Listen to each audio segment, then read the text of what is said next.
kebetulan kita sekarang sudah ada di ruangannya Pak Irwan. Dari setelahnya kita dari Pak Junaidi. Nah, kebetulan Pak Irwan ini adalah seorang psikolog klinis yang ada di UPT PPA Kabupaten Lombok Barat. Seperti apa perbincangan langsung dengan beliau? Yuk, langsung aja kita masuk ke dalam. Assalamualaikum. Waalaikumsalam. Nah, apa kabar? Silakan, sehat, alhamdulillah. Silakan duduk. Kita dari sambutannya seorang psikolog itu beda. Bedanya di mana nih kira-kira? Bedanya apa ya? Mungkin public speaking lebih asik ya? Bercanda. Jadi gini, Pak Irwan, saya panggil Pak Mas ya? Mas Irwan aja. Mas Irwan ya? Panggil di sini Mas Irwan. Oh, Mas Irwan. Jadi semeton sama songel di luar sana, jadi Mas Irwan ini adalah psikolog klinis yang bertugas ya, saya bilang ya, di UPT PPA Kabupaten Lombok Barat ini, di Kediri khusus tepatnya ya. Nah, tadi kan saya sudah banyak berbicara nih Mas Irwan dengan Ibu Kepala, terus dengan Pak Junaidi sebagai KTU-nya terkait dengan organisasi dan ada mediasi maksud kami, mediasi. pendampingan lah ya. Nah, dari sisi psikolog sendiri, fenomena apa yang sering terjadi yang sering Mas Irwan temukan di sini khususnya di PT PPA ini? Terkait pendampingan itu. Kalau pendampingan, untuk pendampingannya di sini kan semua pasien yang di sini kita dampingi secara totalitas gitu kan, sampai dia itu betul-betul pulih secara klinis dan juga pulih secara sosial.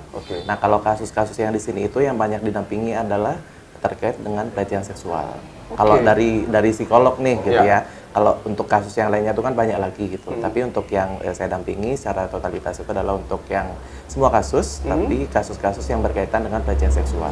Nah, tidak menutup kemungkinan juga bagi yang pernikahan dini juga itu kami dampingi sampai dia itu memang betul-betul paham gitu ya, alasan untuk tidak menikah seperti itu. Untuk pernikahan. Khusus terkait pelecehan seksual itu apa sih penyebabnya? Nah, kalau pelecehan seksual ini... Jadi kacamata psikolog ya? Maksudnya, setelah melakukan observasi ya? Iya, betul. Apa? Jadi kalau pelecehan seksual ini memang untuk penyebab utamanya itu saya belum menemukan seperti itu ya. Gitu ya. Tapi kalau fenomenanya itu adalah karena kurangnya kontrol gitu. Kontrol dari orang tua yang percaya saja sama orang lain gitu ya. Bahkan paman pun gitu ya bisa menyentuh bagian-bagian yang mungkin itu tidak harus disentuh seperti itu. Nah, sehingga itu menjadi kebablasan gitu ya, sehingga itu terjadilah pelecehan seksual gitu. Berarti kasus di sini banyak orang terdekat berarti?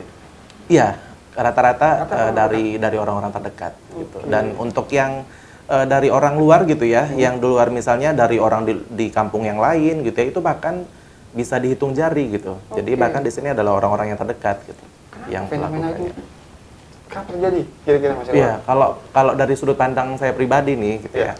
Jadi kalau sudut pandang pribadi itu terjadi ya karena tadi orang tua tidak memberikan edukasi kepada anaknya gitu ya, bahwa ada loh bagian-bagian tubuh yang boleh disentuh, ada juga bagian-bagian tubuh yang tidak boleh disentuh.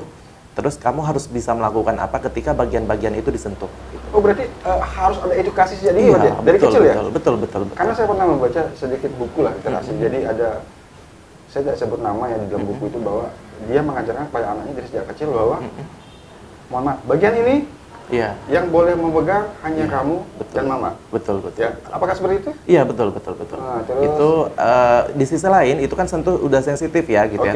Bahkan yang bisa untuk mencium dia pun itu harus ada aturannya gitu. Jadi ketika dia sudah kelas 3 SD, otomatis dia juga sudah punya aturan sendiri nih gitu. Bagaimana bagian yang bisa untuk dipegang, siapa yang boleh mencium gitu. Misalnya kalau di sini tetangga boleh nggak nyium? Wah, jangan, sebaiknya jangan gitu. Siapa yang bisa mencium? Dari orang tua, dari kakek, nenek. Paman boleh nggak? Pilih-pilih dulu gitu. Tapi kan ada beberapa studi kasus orang terdekat seperti mama contohnya. Malah yang terbaru kan tuh orang tua sendiri. Iya, orang tua sendiri kan gitu ya. Gimana kira-kira itu dari pandangan psikolognya dulu? Nah, kalau itu kita lihat lagi, misalnya kalau korbannya adalah anak gitu ya. Kita lakukan pemeriksaan dulu nih sama yang si pelakunya gitu. Kalau dia itu orang tua, apalagi orang tua kandungnya gitu ya, atau dia pun lansia. Itu ada gangguan klinisnya atau tidak gitu. Atau dia itu karena kepepet. Gitu. Nah, kepepet ini kan ibaratnya dia sudah tidak bisa untuk meregulasi seksualitasnya, terus ngelihat anak, ya sudah dilampiaskan kepada anak, itu namanya kepepet. Tapi kalau enggak, misalnya dia ke anak 1, anak 2, anak ketiga, berarti ada gangguan-gangguan klinisnya gitu. Soalnya kan itu ke anak. Biasanya kan pada umumnya orang melakukan hubungan seksual itu adalah sama orang yang seusia dengannya atau usia di atasnya 1 atau 2 tahun atau di bawahnya 1 atau 2 tahun. Gitu. Itu masih normal gitu. Tapi kalau udah melenceng jauh berarti itu termasuk sudah abnormal. Ini kan sensitif ya. Iya, betul. Kalau kita mau mengundang si pelaku. Kenapa jadi benturan? Kalau itu dia tidak mau mengaku kenapa gitu dan sebagainya. Tapi untuk yang pelaku. Iya. Setelah mediasi lah begitu. Biasanya kalau pelaku itu diperiksa sebelum mediasi. Gitu untuk mediasi. Tapi kalau kami untuk yang pelaku ini apabila diminta untuk oleh Polres atau Polda untuk melakukan pemeriksaan baru kami lakukan pemeriksaan. Nah, sedangkan untuk yang si korban tanpa harus berhubungan dengan kepolisian itu tetap kami lakukan pemeriksaan seperti itu. Nah, kalau dari pelaku sendiri kalau dia siap capek ya bohong gitu. Tapi rata-rata sih semuanya ketahuan gitu kan. Soalnya kan kita melayani profesional, bukan pertanyaan kamu melakukan atau tidak gitu, tapi melalui teknik-teknik. Ada pertanyaan-pertanyaan khusus lah. Ada pertanyaan khusus, betul. Berarti dari segi keilmuan psikolog klinis, kita dapat mengetahui orang itu berbohong apa tidak? Dapat ya? Iya, dapat. Dari ciri-ciri puzzle gitu ya. Kalau misalnya dari ciri-ciri dari observasinya matanya tidak konsisten gitu ya. Terus dia sering menggaruk-garuk kepala, pokoknya perilakunya itu tidak sesuai dengan tidak nyaman gitu dengan yang disampaikan. Misalnya dulu saya pernah dipukul sama orang tua tapi dia itu sambil tertawa gitu. Kan nggak ada tuh orang dipukul sama orang tuanya dia langsung bahagia gitu kan. Itu aneh. Iya, itu aneh gitu. Nah, Mas Irwan, ini kan setelah melakukan pendampingan nih, otomatis ada trauma dari si korban ya. Bagaimana caranya Mas Irwan bisa melakukan mediasi pendekatan terhadap korbannya agar dia mau menceritakan semua keseluruhan tentang permasalahan yang terjadi? Karena kan terjadi gitu ya. Dia pasti khawatir, pertama ini masalah aib. Ya, apalagi pelecehan seksual itu aib ya. Dengan masalah kita dalam tanda kutip seperti itu kan. Bagaimana caranya Mas Irwan menggali itu biar dia mau berbicara? Karena kalau dipendam sendiri kan bisa jadi penyakit juga. Betul. Jadi kalau sebelum pasien kami layani itu namanya ada kode etik yang harus dibaca dulu. Bahwa kalau dia sudah menjadi klien kami di sini, dia sudah merasa aman, merasa nyaman, dia boleh menceritakan apapun itu gitu. Apapun itu. Sampai nangis-nangis gitu. Sering lah. Sering kalau nggak nangis kita bertanya ini beneran nggak ya gitu. Jadi kita memberikan rasa aman gitu ya kepada pasien kalau memang dia di sini sudah dalam kondisi yang aman, nyaman, boleh untuk menceritakan apapun gitu. Nah, terus untuk metode pemeriksaannya sendiri untuk yang anak sama dewasa tentu berbeda gitu. Kalau yang anak kami sudah punya media-media yang lain, misalnya dengan cara menggambar, dengan cara bercerita melalui gambar, serta alat-alat yang lainnya. Jadi ada pendekatan secara khusus ya? Iya, ada pendekatan secara khusus. Ya. Nah ini Mas Irwan menarik nih. Kan kita berpikir bahwa kalau pelecehan seksual itu terhadap perempuan. Pernah ada kasus kepada laki? Ada, pernah. Dan itu anak gitu. Oh, anak? Iya, orang dewasa kepada anak. Di sodomi. Sama jenis berarti? Iya, sama jenis. Gitu. Itu bagaimana? Secara psikologis anaknya seperti apa setelah Mas Irwan melakukan observasi? Kalau itu dia terdampak sih gitu. Dampak yang pertama kan, mohon maaf, dia di bagian anus gitu ya, itu kan sudah dimasukkan benda yang harusnya tidak dimasukkan gitu. Tapi setelah itu dia mengeluhkan sakit dulu nih. Kalau anak itu dia tidak langsung mengalami gangguan psikologis gitu.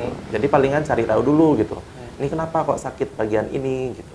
Belum lagi biasanya kalau anak itu tidak akan terdampak psikologis yang sangat tinggi kalau lingkungan itu mampu untuk menciptakan lingkungan yang biasa aja gitu. Terkadang kan ketika si anak ini menjadi korban gitu ya. Kalau kami menggunakan di sini bahasa-bahasa penyintas gitu kan, bahasa-bahasa ilmiah. Ketika menjadi penyintas gitu ya, terus lingkungan ini memperlakukan dia itu spesial gitu. Jadi mau keluar rumah pun ditanya lebih protektif gitu kan, lebih over lagi gitu. Nah, bahkan si anak ini bertanya, kenapa kok lingkungan memperlakukan saya seperti ini? Kenapa tidak seperti biasanya gitu? Seperti orang-orang umum lah ya? Iya, orang-orang umum gitu. Makanya kalau saran dari kami ketika melakukan pendampingan di rumah, karena kalau untuk yang kasus anak ini kami lakukan pendampingan di sini, kemudian orang tua juga harus untuk melakukan pendampingan dari catatan yang kami berikan. Salah satunya adalah menciptakan suasana lingkungan yang biasa aja, ibaratnya nggak ada sesuatu apapun. Terus jangan ditanya-tanya gitu. Jadi seolah-olah kayak dikucilkan gitu? Iya, tidak dikucilkan gitu. Karena ketika ditanya, kenapa kok saya ditanya seperti ini gitu. Misalnya kayak kemarin, kamu kemarin digituin ya sama si ini ya gitu. Berarti pertanyaannya salah ya seperti Salah betulnya. Harusnya? Jangan ditanya.